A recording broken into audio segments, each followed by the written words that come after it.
everybody, to Creavo Cast. How you doing, Carl? I'm doing pretty good. It's school vacation week, so I got to go visit my old BNI group. Oh, nice.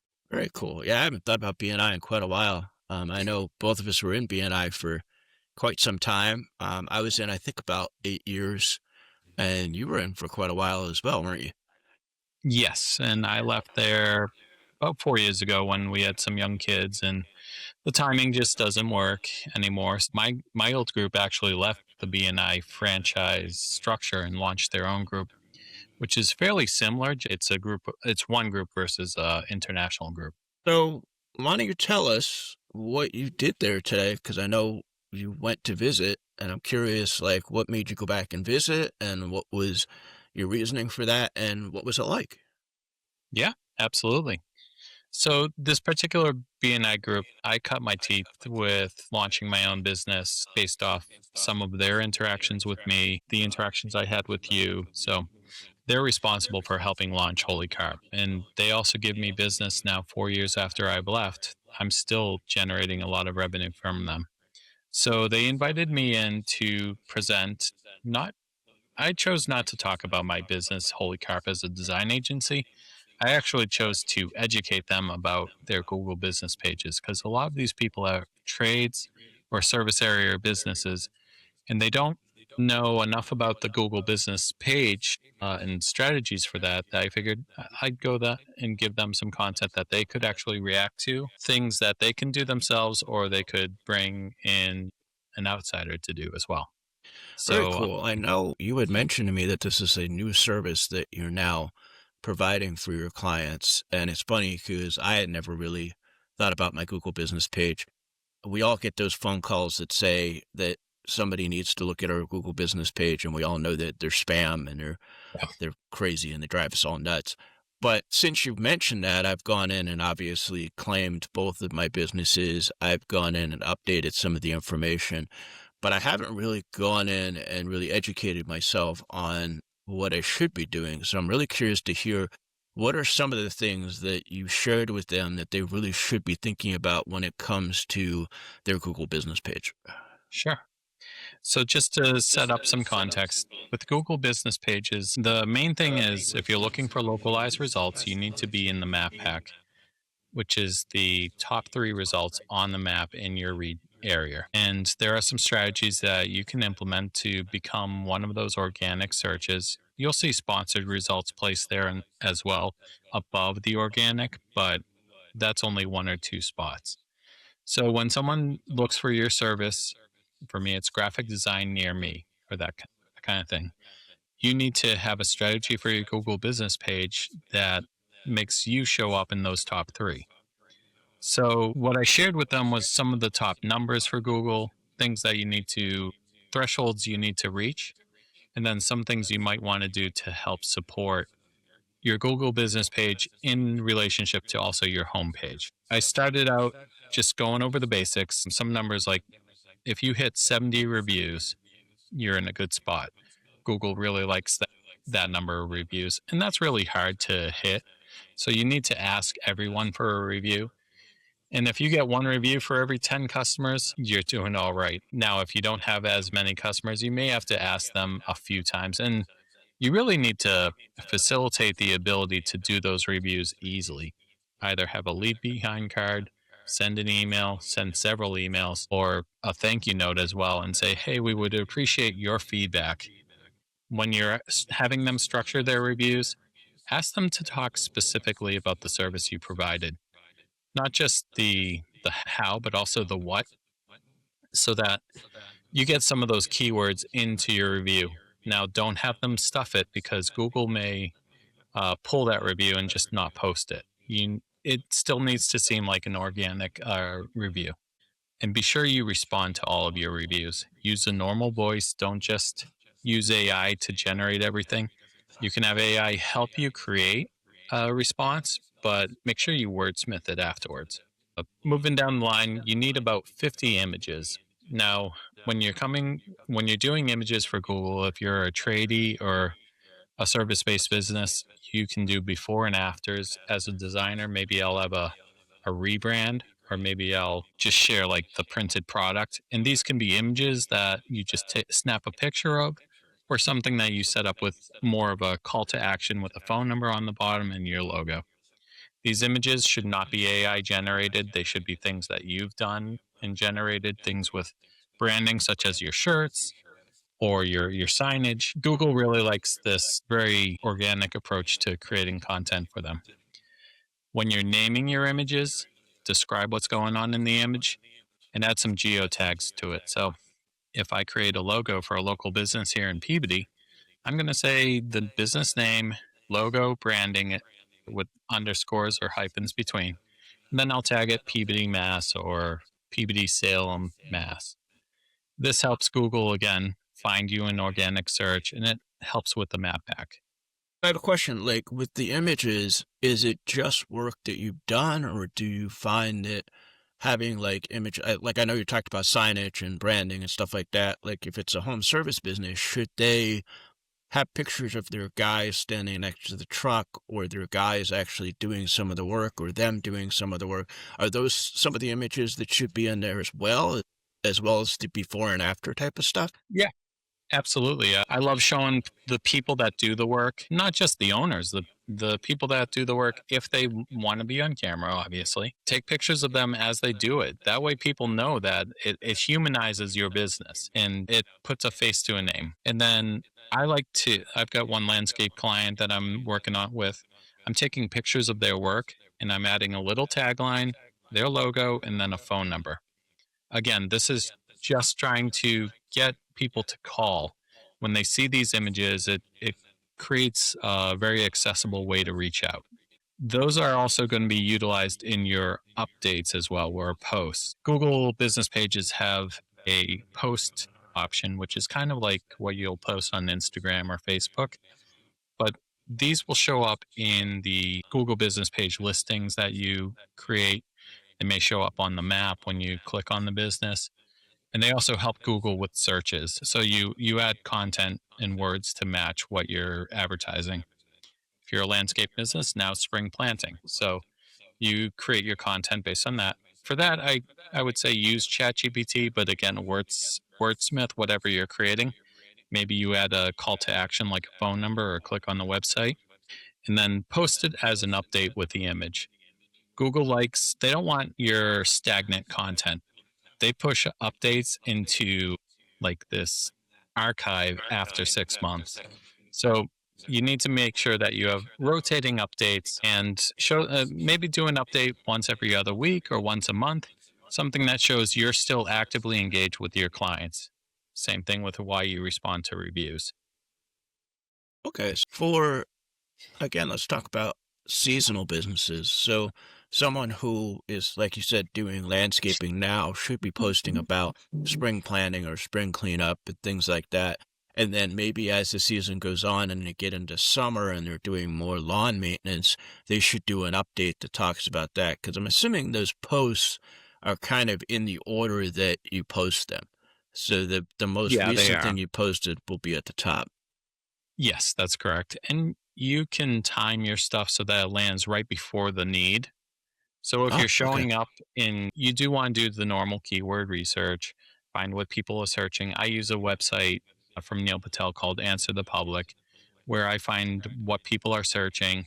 And I kind of can respond to that with the content. The benefit of having a graphic designer do your Google business page is that we can brand all of the stuff that gets posted to the site. That way, no one's stealing it. Now, I mentioned before, don't use AI. Google does not like AI generated images, and they don't like AI generated text, like when it's overly hashed through chat or through Gemini. Right. So you really need to create your own brand voice and apply it to what you're posting. Other things that I mentioned for the Google business page was your categories and services. Categories should mirror what your categories are on your website. Google kind of looks for how that maps out. And then your services go under your categories. Services allow for a description under each thing. So that's where you can add more keyword type content for your specific service under those categories. I have categories such as brand consultation, webinar producing, um, and then a full other set of things like print brokering and such, where they're just different services I offer as a design agency. And so give me an example. Like you say, okay, print brokerage. Now, what would you? That's your category. That's your high level category. And then so give me an example of what you would put under that as services that shows the difference between what a category is and what a service is. Sure. So categories don't have descriptions, but your services such as business card printing. Then you add your description where premium business card printing on a variety of stocks, two color, two sided, full color, rounded corners, whatever you're trying to share with your clients. Um, that's where the description helps describe the service. But we also might do brochure printing, every door direct mail. It's not my specialty, but it is yours. And that's Yep. something that you should offer under print brokering. It's a big specialization. That might be its own category, actually. Signage. If you design signs, that's a specialization. So you may want to add that as well. Do you do vinyl signs or those pull up signs for trade shows? Trade show designs, another separate thing. So again, you got to think through your business. You want at least you're going to have one primary category, and then you can have up to 9 subcategories. And then you should have at least 30 service descriptions across all those categories, not 30 Okay. under each. So these Okay. are like the numbers that Google kind of looks for, um, and what's recommended. When I'm working for a client, these are the numbers I try and reach. And that's part of the other thing. Your client needs to be actively engaged in gathering photos, looking at the content that you're sharing, and they don't have to approve everything. They don't have eyes on the page that I'm creating. But when they say, I want more phone calls in this particular service, they got to provide you content for that service. Right. That makes sense. So that's how you're working with your clients is you're basically engaging with your clients to say, okay, what are you looking for phone calls on? And then how do we kind of shift your business page a little bit or the content on your business page to basically put that front and center. So for a perfect example I would give would be I have a painter that I work with regularly. He's more of a renovator. I should use that correctly. He just specializes in painting this time of year because he is focusing on outdoor painting. So it would be good for him to go into his Google business page and kind of make his post about outdoor painting because that's really what he wants the phone calls to come in for now, not necessarily the indoor work that he wants that will start pushing once we get to the fall where he's going to be going into winter and want to have that indoor work rather than the outdoor work. So yeah, Right. it sounds like you kind of need to engage your clients and say, what is the path that you kind of take if you're seasonal in some way?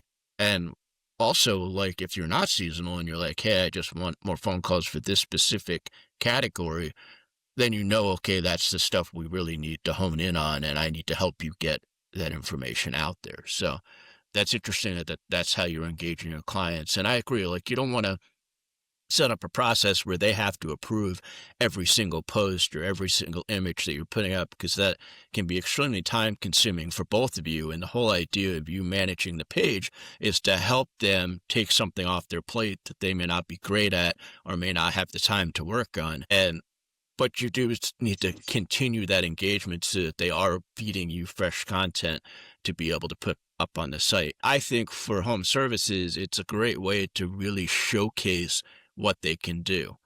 And I find with the home services that I work with, especially using something like that to say, okay, here's a before and after of the bathroom, or here's the before and after of flower beds, or here's the before and after of power washing, or whatever it is, because that really shows somebody what you do and what the results can look like for them. Also interesting what you're talking about AI generated images and text and stuff like that. Yeah, like I'm finding that I'm seeing a lot of restaurants, a lot of businesses on Facebook and Instagram and places using all of this AI generated stuff. And it's like, okay, yeah, it kind of looks cool, but it's not your personality. And I think sometimes that if you use it too much, that becomes your personality, that you're no longer showcasing who you are. You're letting AI showcase what it thinks that you want to be. So yeah, I think you got to be really careful with that. And who's going to be better than detecting that than a company that has one of the most powerful AI tools out there? So they are going to catch it. They are going to penalize you for it. So you definitely want to be careful with that. So I can understand that. Those numbers are interesting that you're talking about with like the certain number of categories, the 30 services and things like that. It seems like a lot, but I know that like anything in the content game, the more content you have out there, the more information you have out there, the better it's going to be. Now, do you think Google business pages are becoming very important when it comes to AI search results, especially with something like Yeah. Gemini? Yes, those posts are what feed that algorithm, so to speak. So when you're doing a post on Google, make sure you're talking about the service with a little bit of an education for the client as well. Like when you say going back to the landscaper, let's talk about perennials. Now's the time to plant perennials. These are the flowers that I don't know. Are they the ones that come back annually, or are they the ones that you have to plant year after year?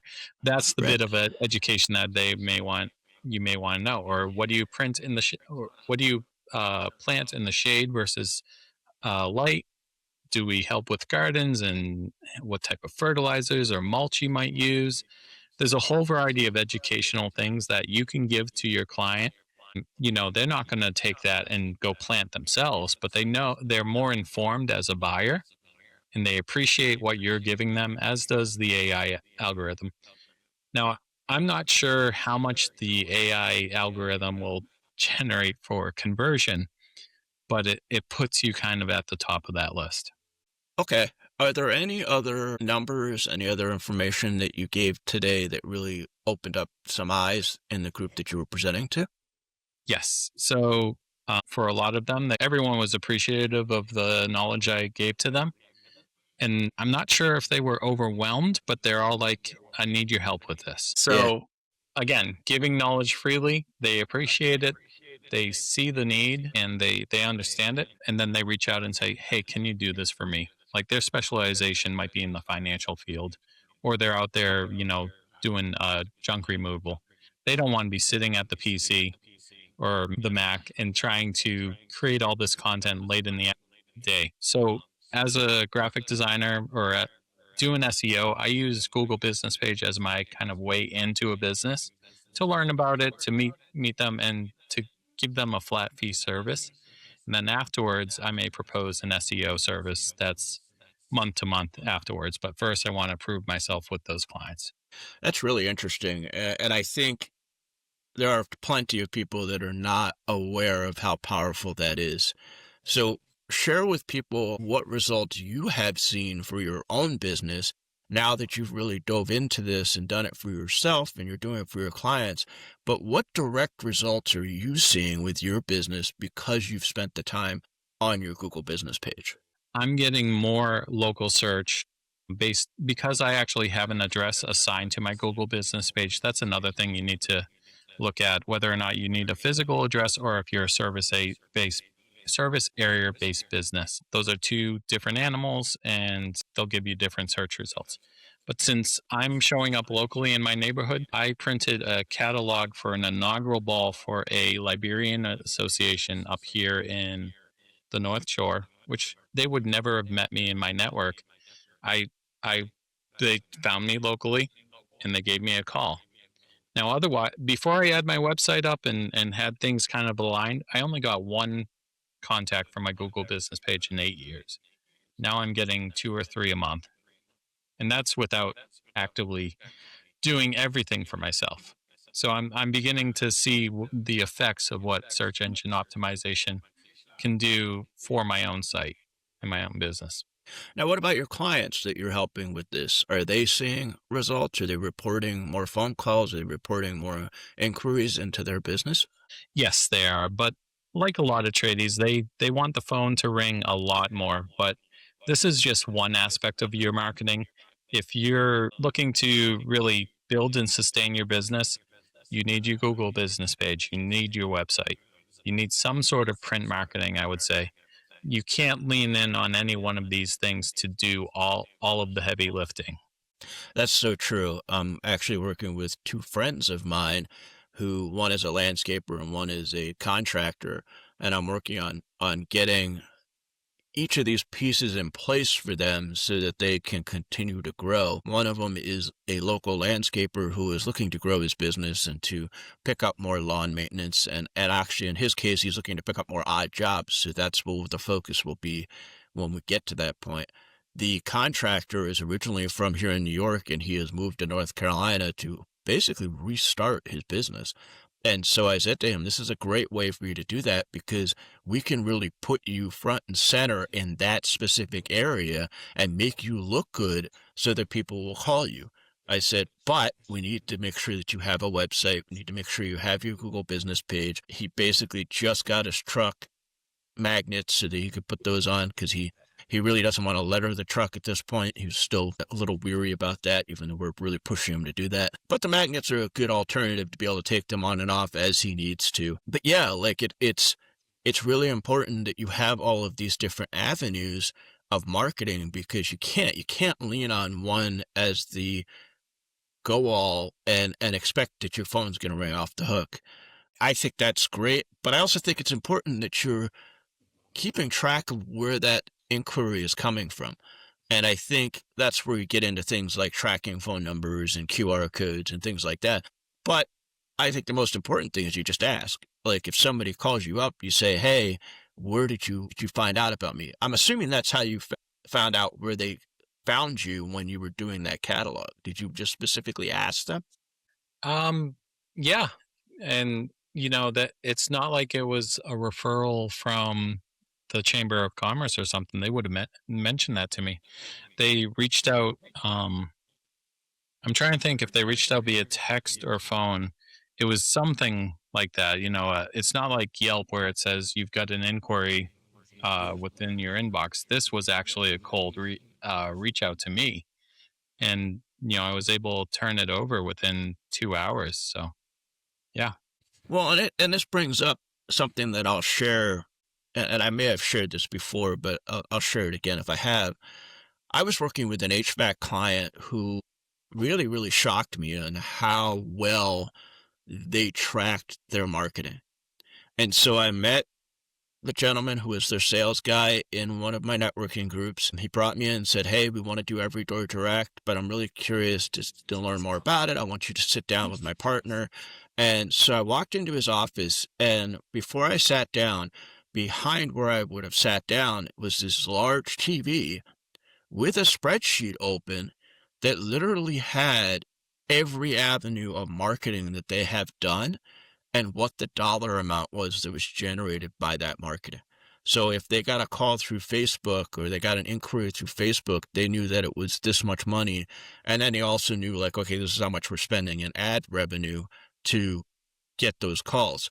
They did the same thing with the networking group. They basically said, okay, here's the fee for the year, and then here's how much we're getting in revenue from that salesperson being in that networking group. And I was really shocked by this because not many businesses have that intense of a dashboard to really be able to tell what that is.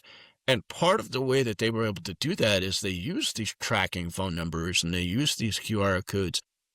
They knew when they put out a direct mail piece and it had a specific phone number on it, and they got calls from that phone number inquiry, they knew that that's where that was coming from. And then, yeah, they would rotate phone numbers to different projects and stuff like that, but they knew for the next 60 days this phone number is attached to this postcard. And so they could really say, okay, this Every Door Direct made us this much money and cost us this much money to put out there. And I thought that was really interesting. And I think it's important that as businesses that we ask people where they find out about us. Now, yes, I mean, you and I probably, I would say 90% of our business is referral. It's coming from other people recommending us. It's networking, it's things like that. It's not often that we have paid advertising that brings us work or something like a Google business page that brings us work. But that's awesome to hear that from going from 1 over 8 years to several calls a month, that's a huge jump. And that really shows the value in sitting down and taking a look at your Google business page and saying, okay, what can I do to make sure that this is optimized so that people find me when they're doing local search? It's funny because I do so much business nationally and internationally that I never really think about the local aspect of it. Yet all of the home service people that I work with are all local clients. They're all guys that and women that work in this area. So I do have a reason to go in there and take the time to set that up correctly and make sure I'm updating it because I want more of those people to come to me for Every Door Direct. So what better way to do that than to make sure that my Google business page is optimized so that they find me when they decide they want to do some type of direct mail marketing, and then talk about that Every Door Direct is the most economical way to do that. Yeah. So, Now, yeah, I've got a couple lookouts for the Google business page too. It's Google. They're going to change the rules quite often, you know, how the search algorithm works. So the benefit of having someone else do it is they have their finger on the pulse. They know that most of the time Google verification is through video now, and they may reject because whatever way you do the video, you may have forgot one element. So having someone that to do it that knows how to do it and has been through that a few times is worthwhile. My One of my web design friends thought that Google still sent out postcards, and they don't. They haven't for years, so far as I know. I mean, maybe some people have that option, but the businesses I've worked with, it's all been video verification. The other thing is Google has removed the ability to add and answer your own Q&A, which was helpful. If you had Q&A before they removed that, it's still up there. But now if you want Q&A about your business, you got to put FAQs into your personal website. So again, Google still likes Q&A, but they don't want the owner generated Q&A on their Google business page. They want the stuff that you have on your website. So you'll find on mine I have frequent FAQs on all of my service pages and on my homepage. that's So yeah. that's interesting. So yeah, so I could see where they don't want questions and answers generated by the owner of the page because that could be very biased and very opinionated in a way that is obviously to sell versus yeah, that's interesting. I mean, they're seed questions. They're things that people might ask you regularly or things that you want them to know about your business. Like, how do you answer the phone in a certain period of time? Are you a printer yourself or are you a print broker? Can I come visit your location or no, it's a home based business? Just Right. email me. Yep. Yep. That's that's really interesting. Are there any other tips that you would give people when they are looking at the Google business page that you think is something if they did it today would definitely make a difference in the next week or so for their business page? I think it's a longer road runway than like a week to start getting results. But it is something where you can start generating, taking client photos if you're a tradie, and adding those to your site, adding your logo, and just getting the gears moving on your Google business page so that they see you're an active business and that you are engaged with your clients, especially in the review process and all that. Also, I believe Bing has a similar thing. They don't have like Bing pages, but I think you can do a profile of your business there. It's worth looking at more than just Google for these things, but still, Google and YouTube are the biggest search engines out there. YouTube is an odd one, but that's where people go to search. So, Well, and it's funny you bring that up because we were talking about we put up shorts for our podcast, and I keep saying to you, it amazes me how the numbers skyrocket for YouTube Shorts versus the actual full podcast episode video. And I recently had heard Gary Vee talk about the fact that YouTube Shorts specifically are helping to generate AI results for Gemini. And so that's why I think you're seeing so many people focus on YouTube Shorts is because that's where a lot of the information that AI is generating is coming from, as well as many other places. But that seems to be a real focus right now. So I'm not surprised that YouTube is such a big search engine. Because I mean, I do it myself. Like, we always joke about, like, something breaks in a house. What do? You go to YouTube to figure out how to fix it because somebody has put up how to fix it. So it doesn't surprise me. I'm just surprised how prevalent YouTube Shorts are, because I'm not much of a YouTube Shorts consumer, but I do consume Instagram Reels. So I think it's just a matter of where I spend my time. And I think I've found recently that I have clicked on a few of them here and there, especially on the desktop, because that's a very different environment. Where on the phone, it's very much like Reels. You're doom scrolling, but you're basically going through them. But on the desktop app, where I tend to watch most of my YouTube, it's a very different experience. And it's interesting because I find thumbnails don't matter on the phone because you're swiping so quickly, but thumbnails will catch your attention on a YouTube short on the desktop. So it was something that really caught my eye recently when I was looking into this. So yeah, Gary, and I'll see if I can find the post or the video that he put up talking about that, where he said that people really need to focus on YouTube video and specifically YouTube Shorts so that their company and their business comes up when somebody asks AI about something specific. So that's really great. I'm glad you got a chance to do that presentation. It sounds like you gave a lot of really good information. You taught them some really good stuff with Google Business Page. And I would not be surprised if you see a bunch of those people come to you and say, hey, I need help with this. And that's a great opportunity you had to go speak to that group. And I'm sure it was good to see people that you haven't seen in a while in that group. So congratulations on doing that presentation. That's pretty cool. Thank you. And yeah, I've already got two leads that will convert from that. So Very cool. absolutely Very worth cool. the time. I did want to share with everyone that it's something they can do it themselves, or they can have me help become a manager of their Google business page, not the owner. Always own your own Google business page, but you can Yep. assign people to be managers to help you out. And I think that it really was worthwhile and appreciated by That's them. cool. That's very cool. Well, like we always do at the end of every episode, we do our Poddex card. This one is, what is your most treasured possession? Um, I don't know. Like, Okay. Well, I'll give you a second to outside, think I about mean, it. I was going to say outside of the people in my house, I guess it's some of my hobby stuff. Like I've got a collection of old D&D modules and old Warhammer stuff that I plan on getting back to. So maybe those. Okay. All right. Well, it's a little bit easier for me to come up with the answers when I'm the one that picks the card out. But Yep. so my most prized possession that I own is my series of Hess trucks.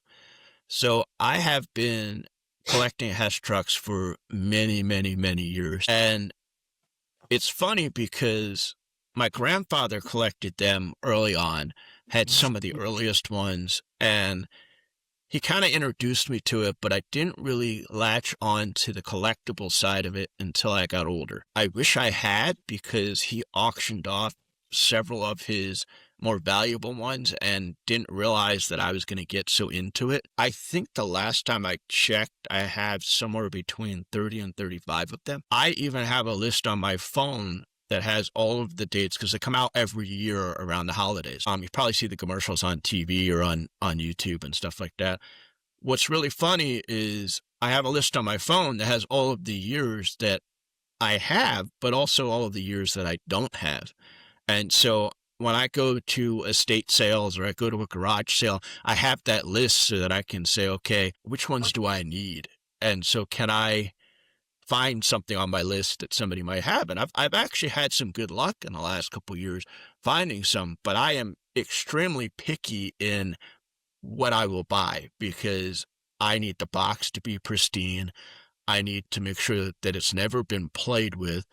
And people laugh at me because when I get them for the holidays, it is open the box, slide the vehicle out, look at it, slide it back in, close the box, and put it away. Like, I am not somebody that messes around with it because it's a collection that I have, not a toy that I have. And then the other thing that's really interesting is that Hess as a company no longer really exists. So like the gas stations are no longer, they sold to another company, I think it was Speedway, that they sold all the gas stations to. And then my understanding is they got rid of the gas station side of it, but we're still in the research side. And then I believe I read recently that Chevron, I think it was, came in and bought that division. And so Hess as a company doesn't really exist. And so there's always this question now of, will these continue to go on? And I don't know. Like, I was surprised that they still had one this year, but this has become something that my parents have always gifted me these every Christmas. And it's always been a joke of what box is it? Because I can usually tell what box it is because they're very distinct and how they're shaped and things like that. But so, yeah, so my most prized possession is my series of Hess trucks and Hess vehicles, because they're not always trucks. And I have them stored away. They're kept in a place that's safe, dry, and clean. And I know my grandfather would be super proud at the number I have and the fact that he lit that fire under me to start collecting this. And maybe someday I'll have them displayed somewhere. I don't know, but they're definitely my prized possession. Awesome. So before we end, is there anything else you want to share before we go? No, that's it. I'm happy to record today. I know that we had a question of when, and this was great. Yep. Yeah. Yeah, it was awesome. Hopefully we'll see the weather turn a little bit warmer. It has been all over the place for us, and including snow yesterday, which can Mother Nature please realize it's the end of April and it's got to stop. So it's been a cold spring, but hopefully we'll see that make a turn. With that, I guess we'll close off for today. It was good talking to you, Carl. Likewise. Take care, Jake.